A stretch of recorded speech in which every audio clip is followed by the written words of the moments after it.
भारत की हर एक बात निराली है।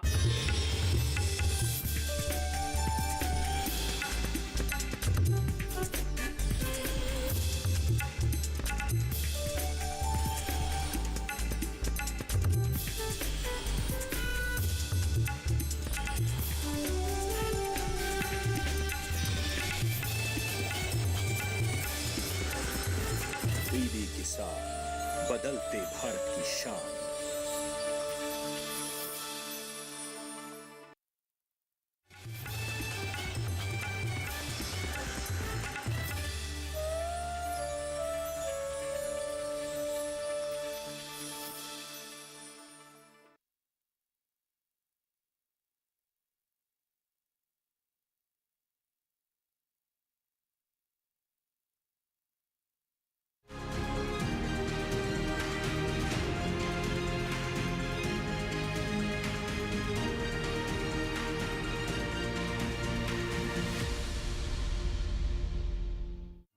पीढ़ी दर पीढ़ी हमारे किसान अलग अलग स्पीसीज की अलग अलग वैरायटी इनको सहेज कर रखते गए और उसको विकास करते रहे। किसान की विरासत, धरती के वनस्पति संसाधन, एक अधिकार जिसका दुनिया भर के देश करते हैं सम्मान। आज भारत उन अधिकारों को दे रहा है नए मुकाम, ताकि और बढ़े किसानों की वंशागत किस्मों की पहचान का अभियान।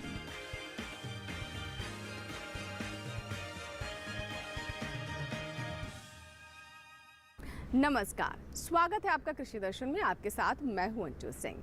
कृषि दर्शन कार्यक्रम आप किसान भाई बहनों के लिए एक ऐसा कार्यक्रम है जिसके माध्यम से हम आप तक कृषि जगत से संबंधित तमाम नई नई जानकारियां पहुंचाते हैं, ताकि आप किसान भाई बहन इन जानकारियों का उचित इस्तेमाल कर सके और खेती किसानी में अधिक से अधिक लाभ प्राप्त कर सके और देश की तरक्की में भी अपनी भूमिका निभा सके।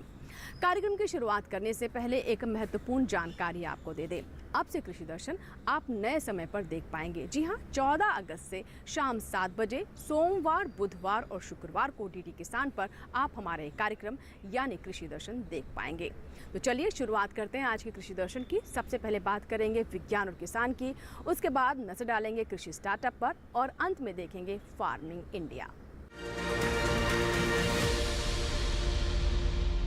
कृषि दर्शन में सबसे पहले आपको लिए चलते हैं कृषि मंत्रालय में डीडी किसान के स्टूडियो, जहां से मत्स्य पालन विभाग में FRIO गुणमय पात्र बता रहे हैं कि कैसे हमारे किसान मत्स्य पालन में अच्छा मुनाफा कमा सकते हैं। जी हां, आज के दौर में मत्स्य पालन एक बहुत अच्छा व्यवसाय बनकर उभर रहा है, लेकिन ऐसे में बहुत ज़रूरी है कि हमारे मछली पालकों तक अच्छे बीज पहुँचे, वो समझ सके कि अच्छे बीज कौन से हैं, अच्छी गुणवत्ता कौन सी है, कब और कहाँ से वो इसे प्राप्त कर सकते हैं। तो आइए जानते हैं इसके बारे में विस्तार से। मत्स्य पालन एक लाभदायक व्यापार है। हम उसको खेती बोल सकते हैं। और हमारा देश में मत्स्य पालन जो तालाब में रिसर्कुलेटरी एक्वाकल्चर सिस्टम, बायोफ्लॉक और अन्य बहुत नया तकनीक के माध्यम से हम मत्स्य पालन कर रहे हैं। ये जितना भी हम मत्स्य पालन इवन जो रिजर्व जलाशय में भी कर रहे हैं, सबके लिए बीज का बहुत अहम भूमिका है। तो जो क्वालिटी बीज मत्स्य पालन के लिए पहला एंड बहुत इम्पोर्टेंट स्टेप्स है। तो इसलिए हमारा भारत सरकार जो प्रधानमंत्री मत्स्य संपदा योजना चला रहे हैं 2020-21 से 2024-25 तक 5 साल के लिए ये योजना है। ये योजना के माध्यम से कैसे मत्स्य पालकों और मत्स्य किसानों को क्वालिटी बीज मिल सकता है, इसके लिए हमने बहुत एक्टिविटी ये योजना के माध्यम से रखा गया है। जैसा गुणवत्ता के साथ वो जो जेनेटिक इम्प्रूवमेंट प्रोग्राम हम कर रहे हैं क्वालिटी फिश सीड प्रोडक्शन करने के लिए, देन उसी को आगे लेने जाने के लिए हर स्टेट्स को हम कोशिश कर रहे हैं ब्रूड बैंक एस्टैब्लिश करने के लिए। ब्रूड बैंक में क्या होगा ना, वही जो जेनेटिकली इम्प्रूव्ड वेराइटी आया तो हर स्टेट्स का मत्स्य पालकों के पास कैसे पहुँचेगा। तो इसलिए हर स्टेट्स में हम ब्रूड बैंक भी बना रहे हैं। ब्रूड बैंक के बाद वो हेचरी को जाएगा, जो हेचरी जहाँ पे हैचिंग होता है, जो पेरेंट फिश ब्रीडिंग होके जहाँ से मछली बीज का जो स्पॉन हम बोलते हैं, स्पॉन प्रोडक्शन होता है, वो हेचरी को भी हम सहायता दे रहे हैं। और हर डिस्ट्रिक्ट में और हर जो राज्यों में हमने कोशिश कर रहे हैं कैसे हैचरी एस्टैब्लिश होगा। और हैचरी के बाद जो स्टेप्स आता है वो स्पॉन जाकर सीड रियरिंग करते हैं, जिसको हम बोलते हैं नर्सरी रियरिंग। वो नर्सरी रियरिंग में क्या होता है, वो बहुत क्रूशियल पार्ट होता है। इसमें क्या होता है ना, जो स्पॉन हैचरी से निकला वो हैचरी से जो 15 से 20 दिन तक उसको रियरिंग करके वो फ्राई प्रोडक्शन होता है। वो फ्राई देन 2 to 3 मंथ 2 से 3 महीने तक जब हम रियरिंग करते हैं वो फिंगरलिंग बोलते हैं। तो वो फिंगरलिंग हम सब हर फार्मर को रिक्वेस्ट भी करेंगे और सजेस्ट भी करेंगे कि आप लोग जो फ्राई और स्पॉन आपका तालाब में स्टॉकिंग कर रहे हैं, उसके अलावा आप अगर फिंगरलिंग स्टॉकिंग करेंगे तो आपको ज़्यादा फायदा मिलेगा। हर मत्स्य पालकों और मत्स्य किसानों को अनुरोध है, आप लोग जब भी आपका तालाब में स्टॉकिंग करते हैं सीड, तो आप फिंगरलिंग स्टॉकिंग कीजिए।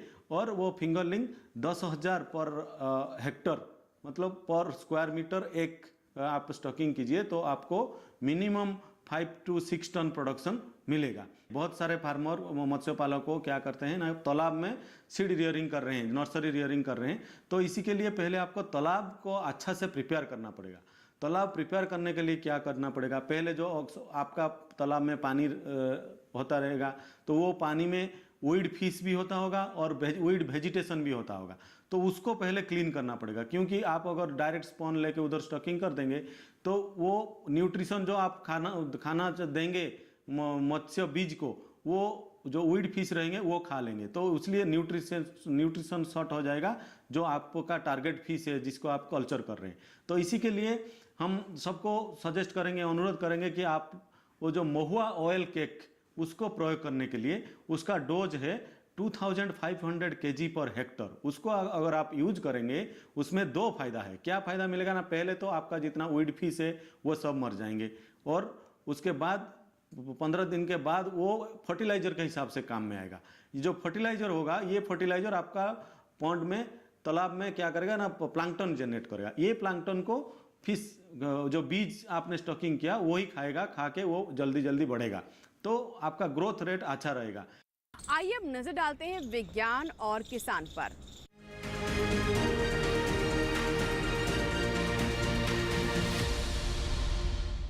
प्रधानमंत्री श्री नरेंद्र मोदी के नेतृत्व में केंद्र सरकार ने 9.5 वर्ष पूरे कर लिए हैं।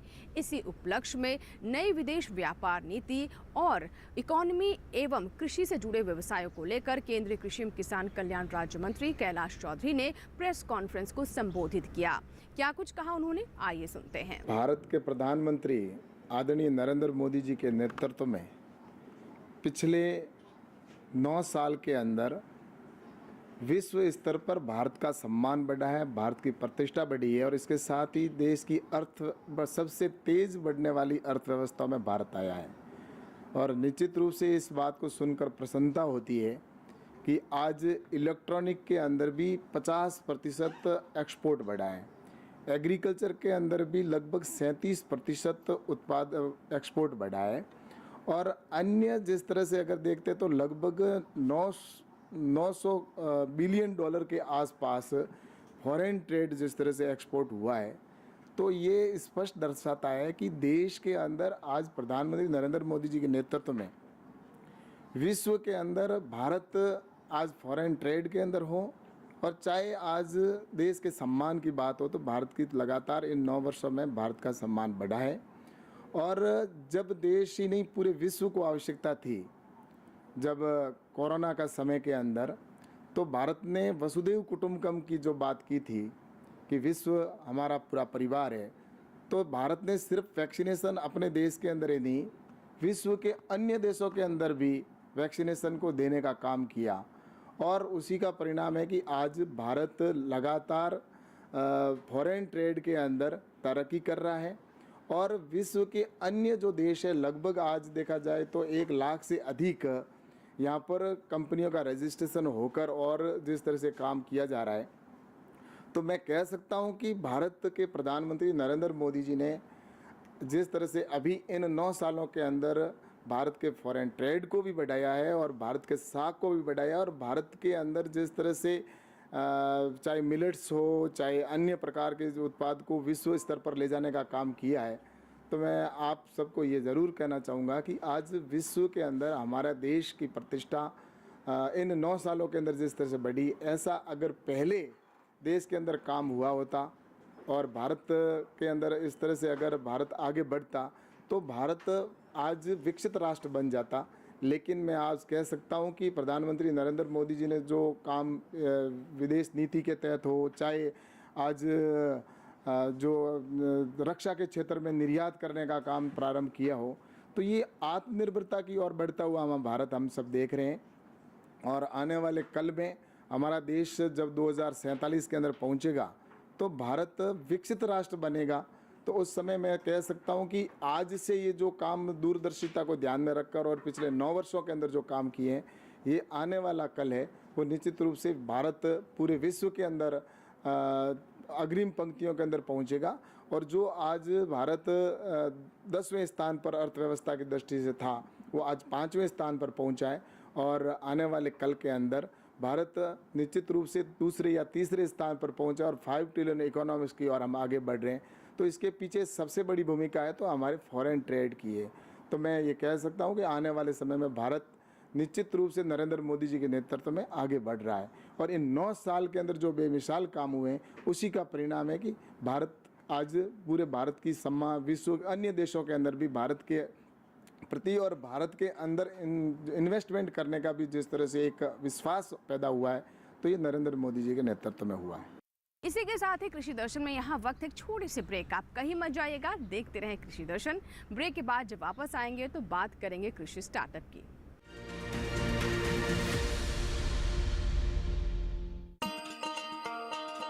किसान भाइयों गांठ बांध लो, गांठ बांध लो, बात बहुत है काम की, समृद्धि के पैगाम की। मिट्टी के मिजाज को समझो, मिट्टी के हर राज को समझो, मिट्टी की तुम जांच कराओ, मुफ्त सॉइल हेल्थ कार्ड ले जाओ। कभी मुनासिब बीज लगाओ, सही किस्म की खाद ले आओ, जितनी जरूरी उतनी डालो, सही मात्रा खुद पहचानो, इसको अपना मंत्र बना लो, मिट्टी की सेहत को जानो। बात बहुत है काम की, कम लागत अधिक वरदान की। किसान भाइयों गांठ बांध लो, आज ही मिट्टी की जांच कराएं। राज्य सरकार के कृषि अधिकारी से संपर्क करें और मुफ्त में सॉइल हेल्थ कार्ड पाएं। कृषि और किसान कल्याण मंत्रालय द्वारा किसान हित में जारी। ब्रेक के बाद एक बार फिर आपका स्वागत है। आप देख रहे हैं कृषि दर्शन। आइए अब नजर डालते हैं कृषि स्टार्टअप पर, जिसमें हम आपको बताते हैं उन लोगों के बारे में जिन्होंने कृषि के क्षेत्र को अपनाया और कामयाबी हासिल की।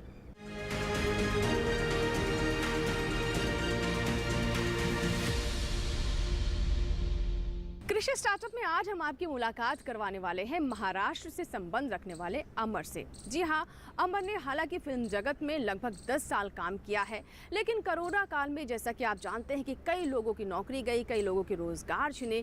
ऐसे में कृषि जगत को उन्होंने अपना नया रास्ता बनाया।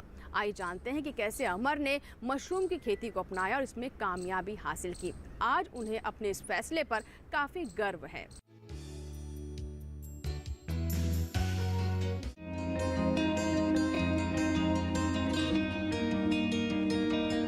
रस्सियों पर झूलते मशरूम के इन बैगों के पीछे एक कहानी छुपी है। आज हम इसी कहानी का लाइट, कैमरा, एक्शन करने वाले हैं। मिलिए अमर पड़वाल से। आज से कुछ दिन पहले तक ये फिल्म इंडस्ट्री में काम करते थे। ये आज खेती कर रहे हैं और ऑयस्टर मशरूम उगा रहे हैं। खुद का रोजगार शुरू करने की इनकी चाहत को फिल्मों की चकाचौंध भी नहीं रोक पाई। 10 साल फिल्म इंडस्ट्री में काम किया है। उसके बाद लॉकडाउन लग गया, आपको तो पता ही है। लॉकडाउन में ये ख्याल आया कि यार कुछ तो एक सेकेंड इनकम सोर्स होना चाहिए। और मेरी पैदाइश हुई थी फार्मिंग बैकग्राउंड वाले घर में, तो फार्मिंग में ही कुछ बिजनेस करना है, ये पहले से तय था। तो लॉकडाउन से पहले 3-4 साल और लॉकडाउन के 3 साल, ऐसे लगभग 6-7 साल मैंने ढूंढना शुरू कर दिया था कि मुझे फार्मिंग में क्या बिजनेस करना है।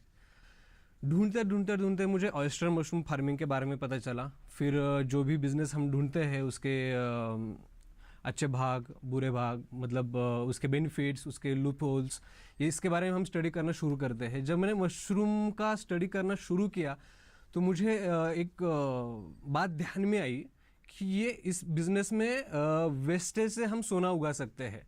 जैसे कि इसका रॉ मटेरियल है फार्मिंग वेस्ट, इससे निकलता है सबसे बढ़िया जो जिससे हम मीट को रिप्लेस कर सकते हैं, चिकन को रिप्लेस कर सकते हैं, बट है प्योर वेजिटेरियन वेगन प्रोडक्ट। उसी दौरान मुझे कृषि विज्ञान केंद्र नारायणगांव के बारे में पता चला। वहाँ जाके मैंने संपर्क किया तो वहाँ पे मुझे श्री डॉक्टर दत्तात्रेय गावड़े सर से मेरी मुलाकात हुई और उन्होंने मुझे जो गाइडेंस दिया उसके बाद ये कंफर्म हो गया कि मुझे यही बिजनेस करना है। फिर सितंबर 2020 में इसका मैंने एक्चुअल प्रोडक्शन करना, ट्रायल करना शुरू किया। पौष्टिक गुणों से भरपूर मशरूम में प्रोटीन, विटामिन, फैट, कार्बोहाइड्रेट और खनिज लवण बड़ी मात्रा में पाए जाते हैं। साथ ही इसमें औषधीय और एंटीऑक्सीडेंट गुण भी होते हैं। अधिक प्रोटीन के कारण ही इसे शाकाहारियों का वरदान माना जाता है। ऑयस्टर को ढींगरी भी कहा जाता है।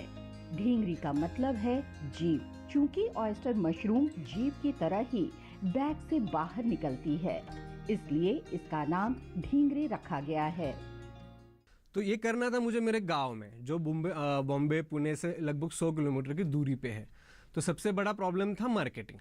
स्टार्ट करने के बाद जैसे मेरा प्रोडक्शन स्टार्ट होने में लगते हैं 45 डेज। इसके 45 डेज में चैलेंज था मेरे सामने कि इसका वेंडर ढूंढे, जो मेरा सक्सेसफुल हुआ और मुझे पुणे का एक वेंडर मिला जो मेरे यहाँ पे आके मेरा मटेरियल लेके जाता था पुणे में और वहाँ पे वो सेल करता था। इस तरह से इसका सेल हुआ। ये जो बैग है, एक बैग बनाने में मुझे लगभग 50 से 55 रुपए का खर्चा आता है और इस एक बैग से मुझे लगभग समझ लिए 1.5 से 2 किलो का प्रोडक्शन मिलता है। और इसका अभी इसका मेरा 150 रुपये केजी पर केजी का रेट मुझे मिल रहा है। उसमें सब खर्चा इंक्लूडेड है। तो लगभग अगर काउंट करें तो 50 से 55 रुपए की लागत में मुझे 300 रुपए का प्रोडक्शन मिलता है। अमर में नारायणगांव कृषि विज्ञान केंद्र से मशरूम उत्पादन का प्रशिक्षण लिया। यहाँ के वैज्ञानिक डॉक्टर दत्तात्रेय गावड़े का कहना है कि विश्व में शिटाके मशरूम के बाद ढींगरी ही सबसे ज्यादा पसंद की जाती है।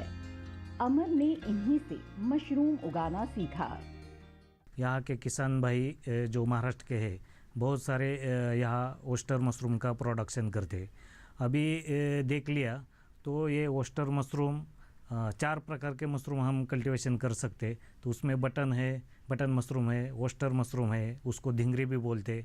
उसके बाद जो वाइट मशरूम है वो भी कल्टीवेशन कर सकते। उसमें शिटाके मशरूम के बाद ये जो हमारा ओस्टर मशरूम सेकंड नंबर पे आ जाता है। और इसका जो कंजम्पशन है जो पूरा वर्ल्ड का, तो उसमें सबसे ज़्यादा चाइना का है। और उसके बाद हमारा इंडिया में भी बहुत सारे लोग मशरूम का कंजम्पशन करते हैं। जो किसान भाई है इसको कम दामत में इसको प्रोडक्शन कर सकते। तो ये जो इसका कल्टीवेशन है तो लगभग 300 बैग का यहाँ हमारे यहाँ से केवीके से इन्होंने जब ट्रेनिंग लिया, जो कृषि और किसान मंत्रालय है उसके माध्यम से हम कृषि विज्ञान केंद्र में बहुत सारे ट्रेनिंग लेते। तो इसमें हमने ये ढींगरी मशरूम का फार्मर के लिए एक ट्रेनिंग रखा था। उसमें हमने यहाँ ट्रेनिंग देके जो फार्मर अभी ट्रेन हो गए तो उन्होंने ये प्रोडक्शन यहाँ पर चालू कर दिया। और ये अभी आप देख रहे हैं कि यहाँ पर समर में भी ये मशरूम का कल्टीवेशन कर रहे और इसका प्रोडक्शन लेके यहाँ पर जो मार्केट्स है तो उसको वो सप्लाई कर रहे। तो इसका जो बेनिफिट्स है वो फार्मर को भी अच्छी तरह मिलता है। मशरूम की शेल्फ लाइफ सिर्फ 24 घंटे है। रेफ्रिजरेटर में रख देंगे तो 2-3 दिन तक खराब नहीं होगी। वैसे आप चाहें तो धूप में सुखाकर इसे 12 महीने तक स्टोर करके रख सकते हैं। लेकिन सर्दियों और बरसात के मौसम में धूप कम होती है तो सुखाने में परेशानी हो सकती है। बाय प्रोफेशन मेरा मास्टर हुआ है हिंदी लिटरेचर में। मैं टीचिंग फील्ड में काम कर चुकी हूँ, लेकिन जॉब या नौकरी करना मतलब उतनी खुशी नहीं दे रहा था। खुद का कुछ करना है, खुद का कुछ होना चाहिए, और खेती से संबंधित हो तो उसकी बात ही कुछ अलग होती है। इसलिए मैंने उनसे भी ये कहा कि मुझे बहुत खुशी होगी ये व्यवसाय करते हुए, इसीलिए मैं उनसे जुड़ गई। मशरूम के जो फ़ायदे हैं उसमें सबसे बड़ी बात है डी विटामिन, जो सिर्फ हमें सूरज की किरणों से, मतलब सुबह की जो किरणें होती है उसी से मिलती है। वो सबसे महत्वपूर्ण घटक है, जो एकमेव सब्जी है जो मशरूम है, ऑयस्टर मशरूम, उसी से मिलती है। अमर को खेती शुरू किए महज 3 साल हुए हैं। अभी उनके पास 300 बैग हैं। हालांकि भविष्य को ध्यान में रखते हुए उन्होंने 800 बैगों की क्षमता विकसित की है।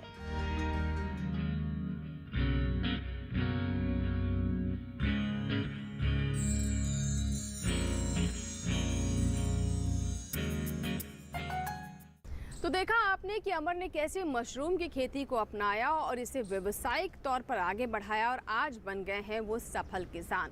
इसी के साथ ही यहाँ वक्त एक छोटे से ब्रेक का, कहीं मत जाइएगा, देखते रहें कृषि दर्शन।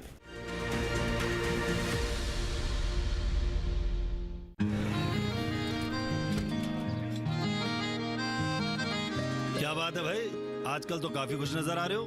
क्यों ना हो, अब मैं ऑर्गेनिक खेती जो कर रहा हूँ ये पूरा प्राकृतिक है, ऑर्गेनिक है। इसमें हमारे खेत, हमारी फसल और हमारी जेब सब फायदे में होते हैं और इसमें लागत भी कम है। जी हाँ, आप भी ऑर्गेनिक खाद का प्रयोग करें, अपनी फसल और मिट्टी को तंदुरुस्त बनाएं और आपकी आमदनी में इजाफा करें। अधिक जानकारी के लिए किसान call centre toll free number 1800-180-1551 पर कॉल करें और लॉग ऑन करें kisan.gov.in और farmer.gov.in। कृषि और किसान कल्याण मंत्रालय द्वारा किसान हित में जारी।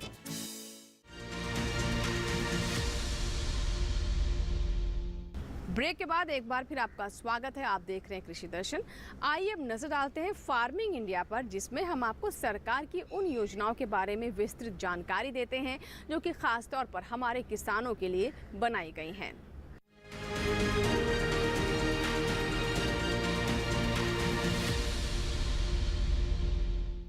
खेती में अगर ज़्यादा मुनाफा कमाना है तो नई तकनीक के साथ ऐसे तरीके भी अपनाने होंगे जिससे लागत घटे, और उन्हीं में से एक है सोलर पंप। जी हाँ, कुसुम योजना के माध्यम से हमारे किसानों को अपने खेतों में सोलर पंप मिल रहा है, जिससे ना सिर्फ उनकी लागत घट रही है बल्कि उसके साथ साथ वो प्रकृति के प्रति भी अपनी जिम्मेदारी निभा रहे हैं।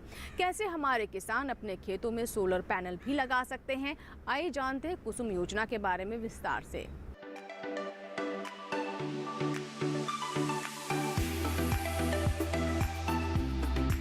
सरकार ने फरवरी 2019 में प्रधानमंत्री किसान ऊर्जा सुरक्षा एवं उत्थान महाअभियान पीएम कुसुम योजना शुरू करने की मंजूरी दी थी।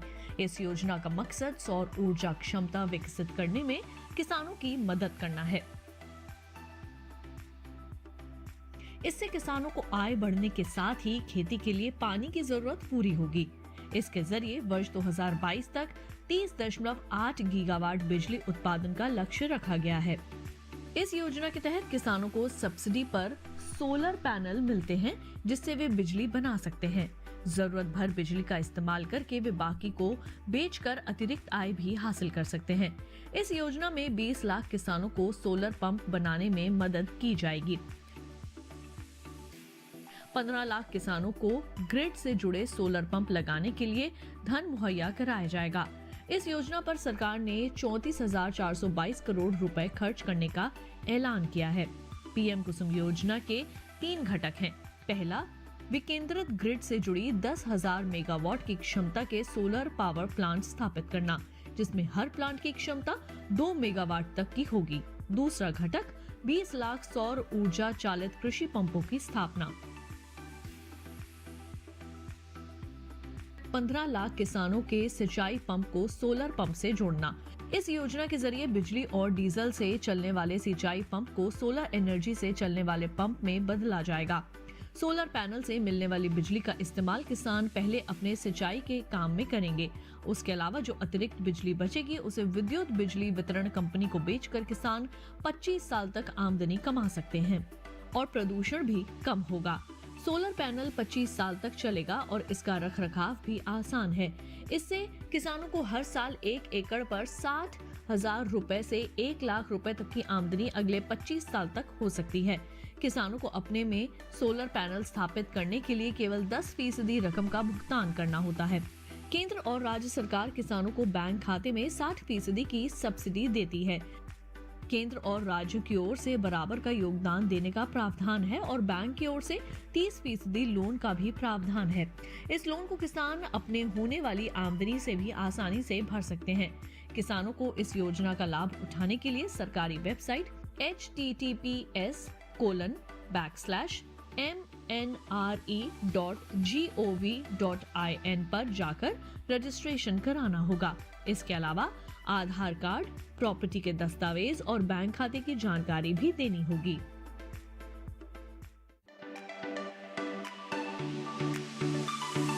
तो ये था हमारा आज का फार्मिंग इंडिया, जिसमें हमने आपको सरकार की उन योजनाओं के बारे में जानकारी दी जो कि खास तौर पर आप किसान भाई बहनों के लिए है। आशा करते हैं कि आज के कृषि दर्शन में जो कृषि जगत से संबंधित नई नई जानकारियां हमने आप तक पहुंचाई हैं, उससे आपको ज़रूर लाभ होगा। चलते चलते एक और जानकारी आपको दे देते हैं। अब से आप कृषि दर्शन हमारे नए समय यानी शाम 7 बजे सोमवार, बुधवार और शुक्रवार को देख पाएंगे 14 अगस्त से।